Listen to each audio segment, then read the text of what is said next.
So what we talked about here at the beginning of class with your guys' opener is how to deal with rational functions. We talked about needing to find the key numbers, but the key numbers involve zeros. And so since there was a 3 here, we had to deal with that to get a 0. But once we got a 0, then we went ahead and quickly reviewed and saw the shortcut for zeros. You can just set the numerator equal to 0, which got us 8 for the zeros. Set the denominator equal to 0 for 5. And then you guys were supposed to be going and plugging this into your sign chart. So what was the very first interval that you guys got thinking about breaking down the possible values of x? Good. Negative infinity up to 5. And then what? And then what? Perfect. So you guys could have technically chosen infinitely many different possible values there, but smaller infinity, and then there. So what did you end up choosing? 0 in here? Oh, that's good. 6 sounds good. Oh, I would have chosen 10, but yeah, it doesn't matter, right? 9, 10, 30.5, you choose something, doesn't matter. And then what are we supposed to be doing with these? Plugging in, either here or here. Either one's okay. Plugging in and asking yourselves true or false. So when you plug in 0, isn't it going to be 8 over negative 5?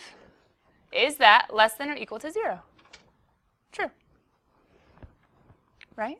Negative 6 minus 8 is going to be 2 over 6 minus 5 is 1. Is that less than or equal to 0? No. And then negative 10 plus 8 is negative 2. All over 10 minus 5 is that less than or equal to 0? So what can we put down as our final solutions? X is within the intervals negative infinity to 5 and 8 to infinity.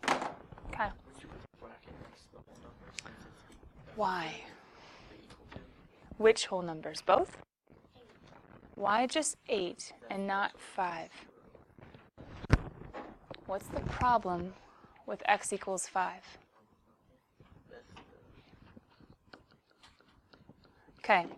Kyle asked, should I put a bracket? Brackets, just quick review, in intervals are or equal to's, right? So what did, for non-Kyle, for everybody else, why did the bracket come into play in this problem at all? Because looking at the very beginning, good, Adam, the very beginning, we had the or equal to, right? So then the or equal to allowed the possibility of a bracket. However, why did I ask, and then both Tony and Kim answered, only 8 should have a bracket? Because 5 isn't allowed to exist no matter what. 5 is a domain restriction. 5 is a DNE of the denominator from the very beginning. We could actually call him a vertical asymptote. So therefore, he's not allowed to exist anyway. So we're going to have to keep him open just because of who he is. He's the denominator, an undefined point. But could the 0 be included? Yes, it has to be. The 0 has to be included, hence the bracket. Good job. Now are we good? Yes. Now, some of you guys did go about this a different way. Is that your question? Okay. So we're going to talk about the different way in just a second, but Gavin, go ahead first. When I was looking at the example problem, they had the number line. Is it okay to do that? I was looking at the... I'm not totally against you doing that, because I did have you guys look at the examples in the book. And I wouldn't even necessarily grade you down on the test if it's like a long answer showing your work. But I do want to make sure that you understand, if I do show it this way, that you understand what it's coming from. But yeah, that's okay. That's okay. Robbie. If they're all, like, of the true and false for the sign chart, if they're all false, you just write no. None. No solution? No solution or none? Yeah, either way is okay. Either way is okay. So did anybody not get a 0 at the beginning? Huh. Let me ask this a different way. Did anybody multiply by x minus 5 right away? Really? Huh. I just want to show you real quick. What if you did? That's interesting. I mean, it's good because that means a lot of you guys really worked hard on trying to go over examples last night for your homework, I think. But what would happen if you did move this right away? Wait, you guys saw me distribute the 3, right? If we multiply both sides by x minus 5? Now, careful. If you get rid of the x minus 5, didn't you just lose the domain restriction? You just lost your undefined point. But check it. Couldn't we theoretically get x by itself?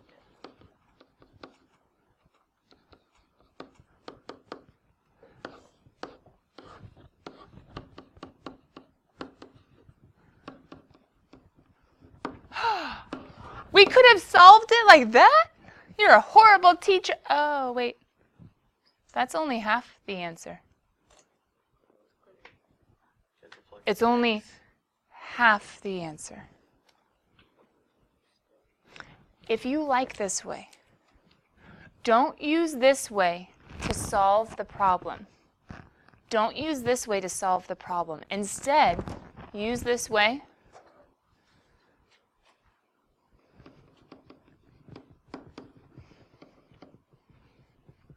to simplify your key numbers. You see what I'm saying? Don't use this way to finish the problem because it wasn't finished. It was only half done. But you could do this to find the 8 and then have already pulled out the 5 as your undefined. But do you guys see how this way you're going to maybe forget something? Either you're going to think you're done when you're not, or you're going to forget about your undefined point in your key numbers if you even remember to make that guy a key number.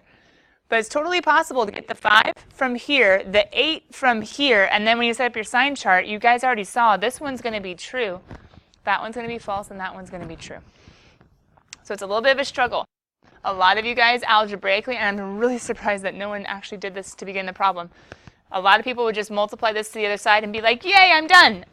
But you forgot the undefined point also splits up the number line, and I have to check on either side of the undefined point. On one, it is false. On the other side, it's true. And if you don't have the full answer, it's not fully correct. Does that make sense? Okay, so some of you might like this shortcut and might want to use it, but be careful. If you use this shortcut, I'm okay with it as long as you realize your undefined point and your 0, and you can properly go find all the solutions. As long as you can do that, I don't mind you using this shortcut and not getting the 0 in the pitchfork. Kim?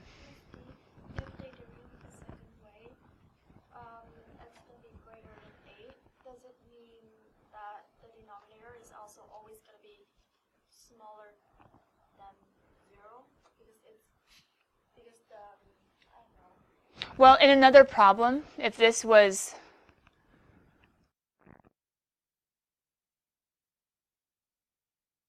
another problem, you might have greater than or equal to, right? It doesn't have to always be less than or equal to. So depending on what the inequality is, this is going to change. So there is no rule to memorize every time for that, Kim. But what you do need to realize is this is completely ignoring the 5. Like it's me completely ignoring the 5 entirely in the sense of the undefined point. So when you get x greater than or equal to 0, it's true on one side of 8 something does work, on the other side of 8 something doesn't work, but you have to consider the undefined point because that stops whatever's going on in our number line. This is just saying right here when you get the x is greater than or equal to 8, right? This is just saying, hey, on one side true and on one side false. But it's not even thinking about there being a 5. On one side false and on the other side true. But like the upper part, is if it's negative and the lower part is positive, you will know it automatically that it's smaller than 0. So we can use that one is greater. But be careful. It's not technically a 0. So if they turn it to 0, but it could be a different number. You know what I mean? That was why this problem was hard in the beginning because we didn't have. So you're trying to figure out tricks for this problem, which is good, but the problem is I think the tricks you're trying to make won't always work for every single problem. Like with different numbers here, with different signs there, it might start to get confusing. Just be careful. But you could use that to double check your logic. Yeah. Let me get rid of, it's okay. All right, guys, let's go check. Let's go check homework. There were some other homework helps, but I think the hardest one was this one that you guys just did an opener on.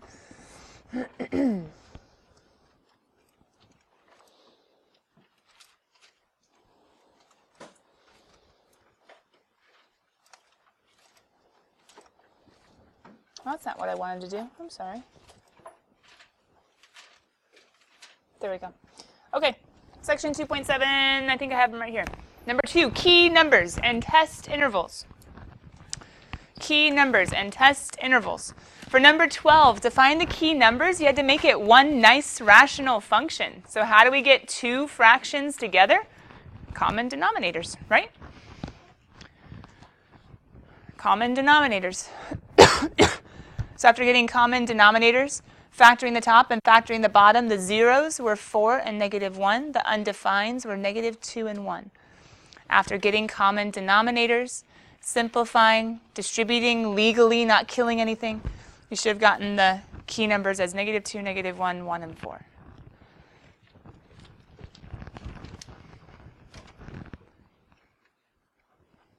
Number 30, he was just a polynomial like we did yesterday in class, where the goal was to factor and find all the zeros. For polynomials, just zeros. They don't have undefines. The only zeros were 0 and 3. You guys see their intervals. We just make it nice and pretty in a table. So they have their intervals. They didn't even like show their test points, but they were testing like in their heads. But when you plug in a -1, it ends up being less than, not greater than, so that was false. When you plug in 1, it ends up being less than, not greater than, so that's false. But when you plug in 4, it ended up being true. And so 3 to infinity was our answer. And then, Gavin, what you're saying about the number line, I don't think it's how they test per se. I think it's more how they show the answer. So they're showing the answer 3 to infinity by like old school number line graphing, but instead of doing an open circle, they do a parenthesis. Both ways work. The open circle or the parenthesis means the same thing. And the bracket would be the closed circle. Yeah. That's weird. Yeah. I just saw that. That's okay. Yeah, I know. That's good. I want you guys learning from the book and the examples if class wasn't enough, like yesterday. I'm slowing down. Just, oh, there was another even. Lo siento. So from what you learned today, how many of you guys have a question on this one or had a question coming into class? Oh, yeah, be brave. Yeah, there should be more. This was a hard one. Is there a 0 right now? So what did they do? Subtracted him over like we did with the 3. But then they wanted to put them all together. So what's all of this? Common denominators. So they moved him over, like in number 12, common denominators to get their key numbers, and then go from there. But like you just saw, was there a shortcut to getting the key numbers of -14, -2, and 6? What would the shortcut be to getting the key numbers? Does anybody have some key numbers from the very beginning without having to move stuff all over the place? Yeah, I see the D and E's too, right? Because right now we could say that x cannot equal 6 or -2. How could I find the other guy?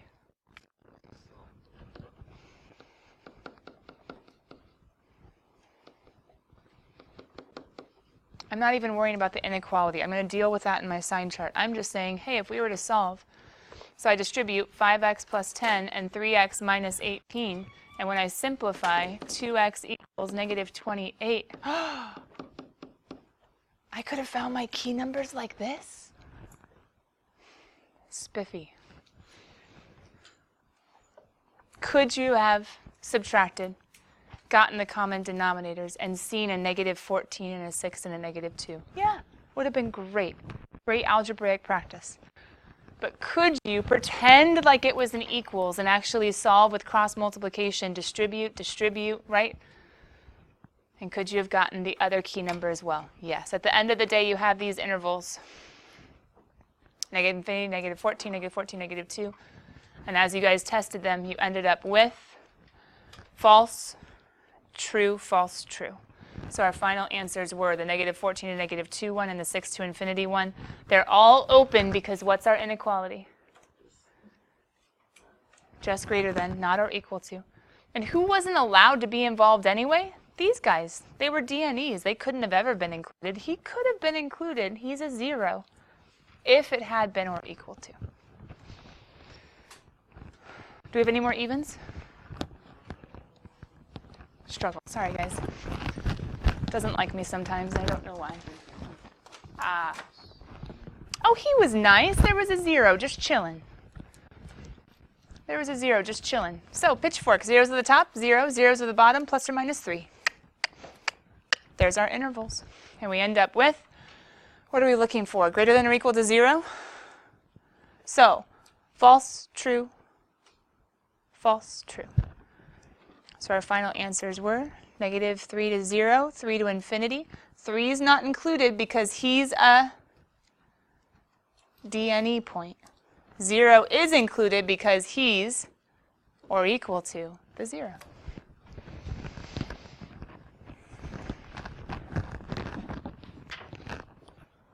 And I think that was it. Okay, as the last couple people are checking the answers on this one, do we have any questions? Let's start first with the odds. Those are the ones you were able to try, you were able to check, and you were still stuck on. Gavin?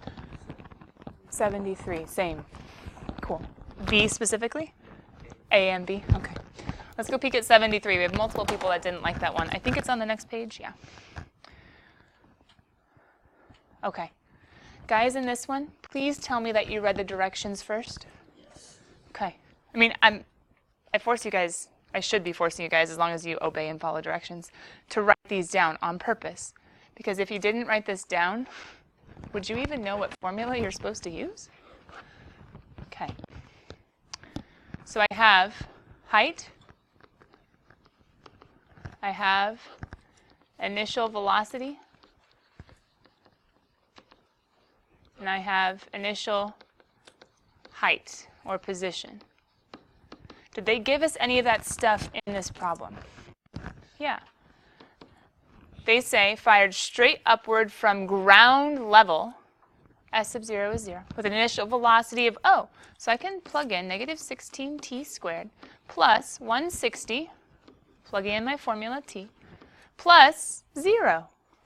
Oh, okay. I have an equation now. Letter A says, at what instant will it be back at ground level? What do we know about ground level up here? S, the initial height was 0, so what do you think I can set the final height equal to if it's back on the ground? Yeah, so for letter A, we're just saying, oh, hey, when does it come back to 0? And then I go ahead and what? Factor out a -16t and end up with t minus 10? So which time do you think I want, guys, for how long it takes to get back to the ground? Do I want 0 or do I want 10?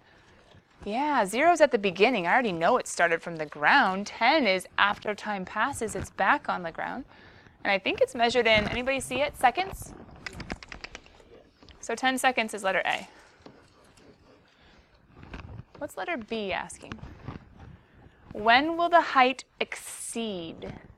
Who's the height in the equation? What variable? Yeah. So exceed, doesn't that mean greater than? Oh!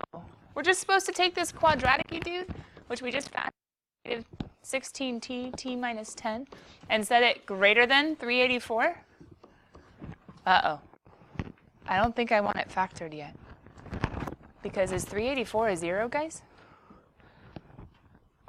Okay, so what do you think I'm supposed to be doing? 384. Tracked it to the other side.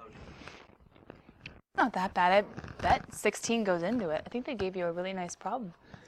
Because then if you try to pull out 16 from t squared, -16, we already know that one. From -384, 24.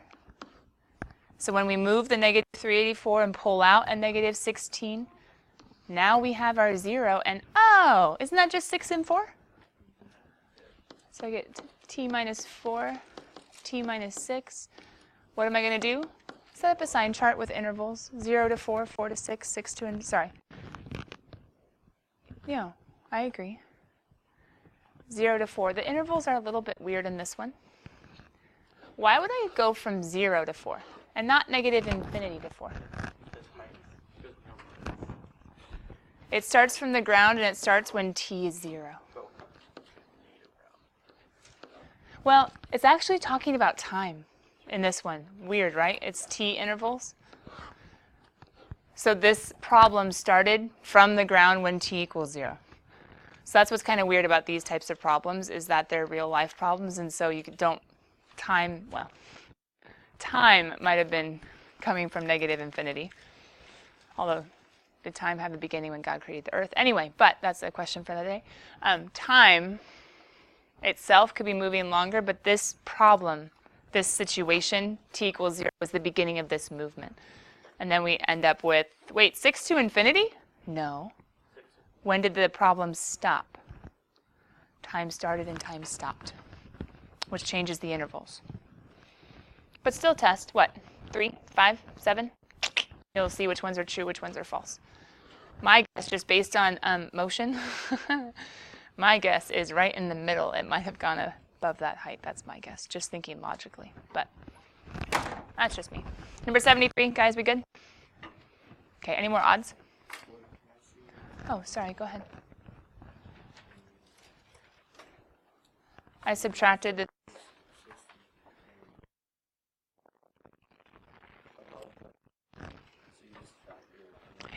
subtracted the 384, and then I pulled out the negative 16 from everybody. If you were to distribute in, there's your 384 right here.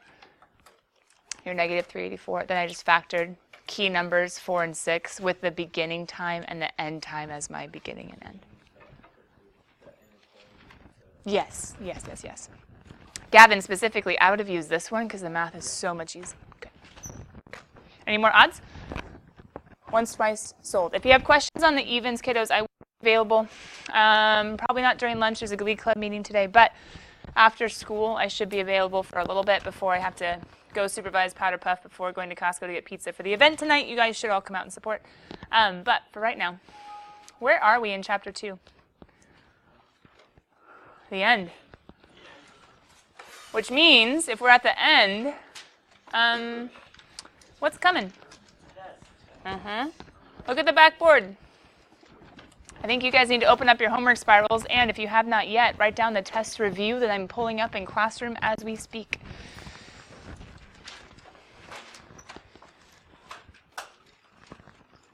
Now, as I pull up the test review, and as you guys are writing it down in your spiral, here he is.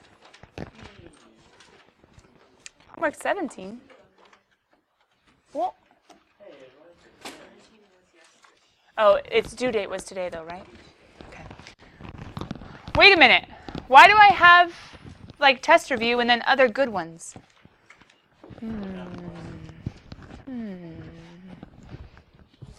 Not bonus, not extra credit per se. Not bonus, not extra credit per se. But in some ways, I know that time is kind of short since we did go over a lot of homework questions today, right? So we don't have as much class time as maybe we normally would in doing a test review. So I wanted you guys to focus on the old problems in chapter 2 that we haven't recently reviewed. So I just gave you review problems on sections 2.1 to 2.4. Oh, I did not like what I did there. No. No. We're not doing that. Same problems. I'm just taking out the other good ones. They're part of the assignment. Sorry, guys. I don't know why that wording's there. I think it was for pre-cal. I might have accidentally stolen your homework from theirs. No. You need to practice those problems. The other problems just covered 2.1 to 2.4 and then didn't have any review from 2.5, 2.6, 2.7. And those are important sections. There's no way we can leave those out. So it's not optional on those ones. What's going on in chapter 2? You might want to you might want to be writing down just a few of these hints.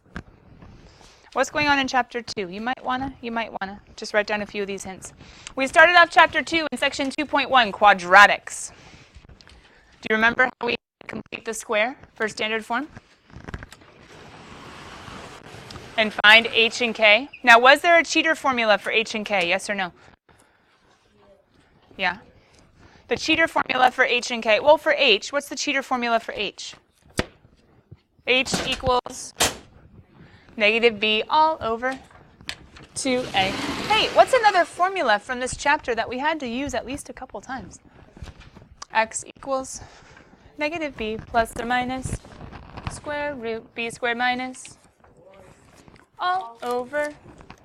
Okay, so that's probably a good idea to check out also, or have studied for tomorrow.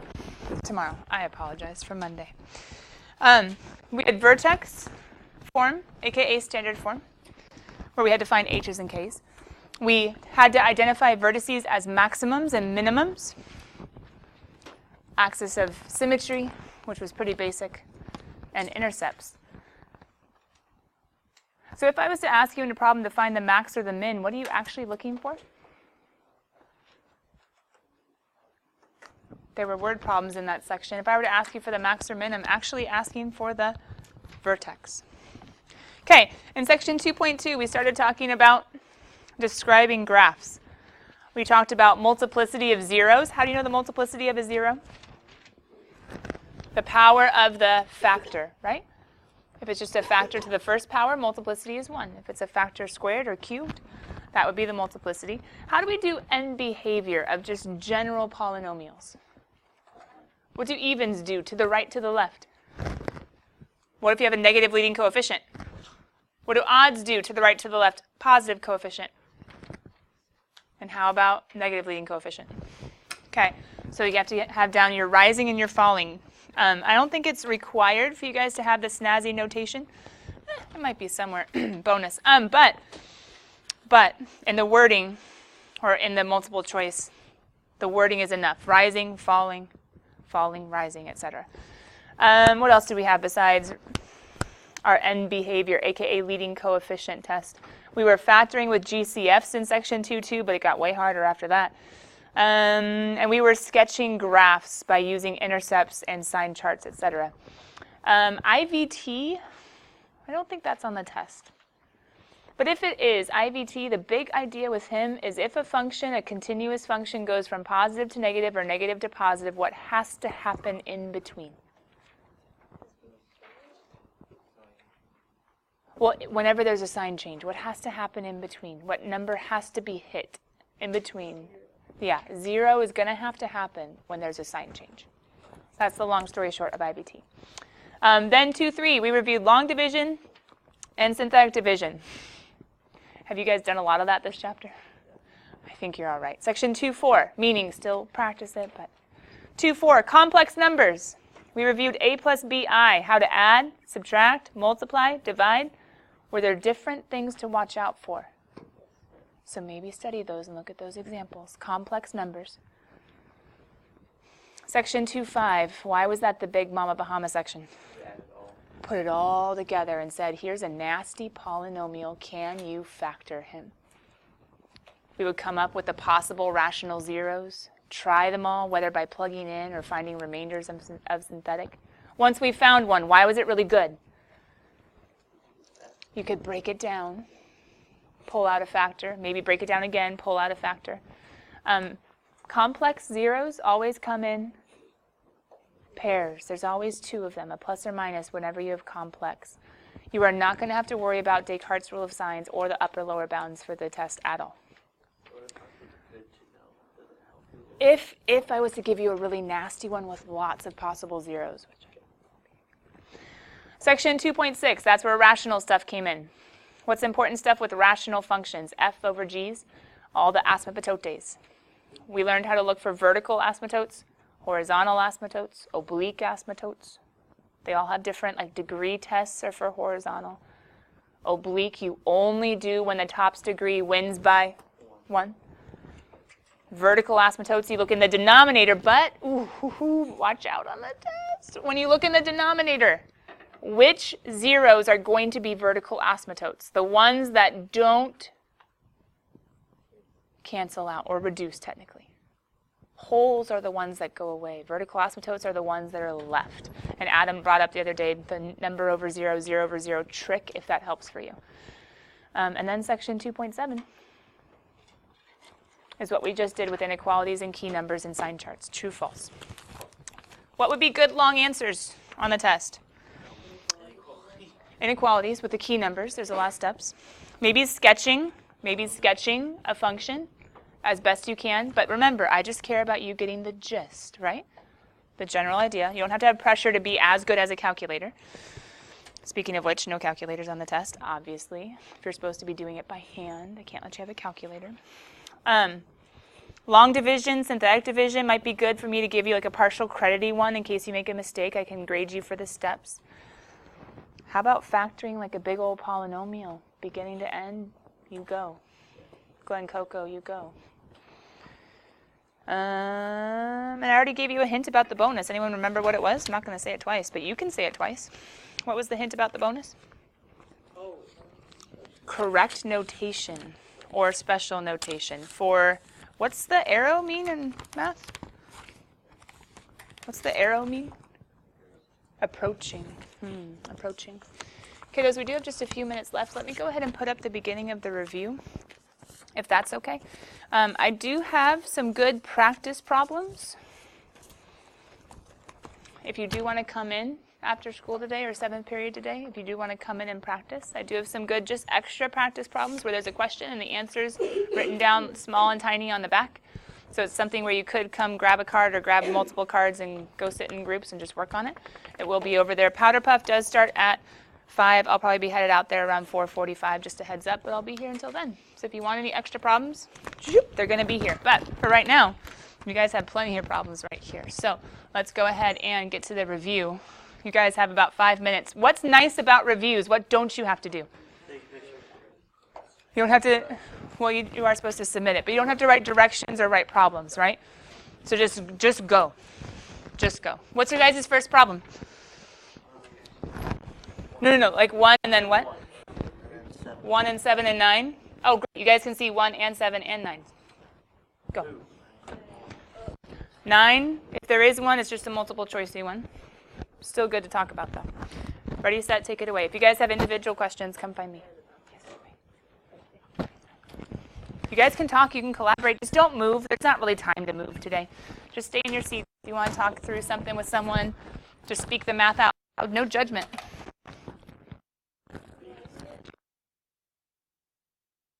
Equation.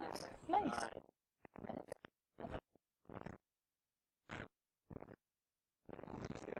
So what I'm going to do is I'm just going to put a check mark, staple that guy, and we'll keep going. Thanks, bud.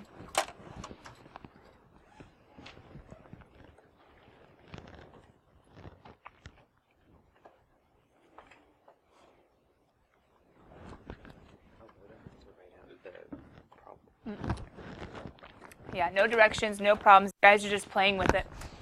Start solving right away. I just want to save you as much time as possible when you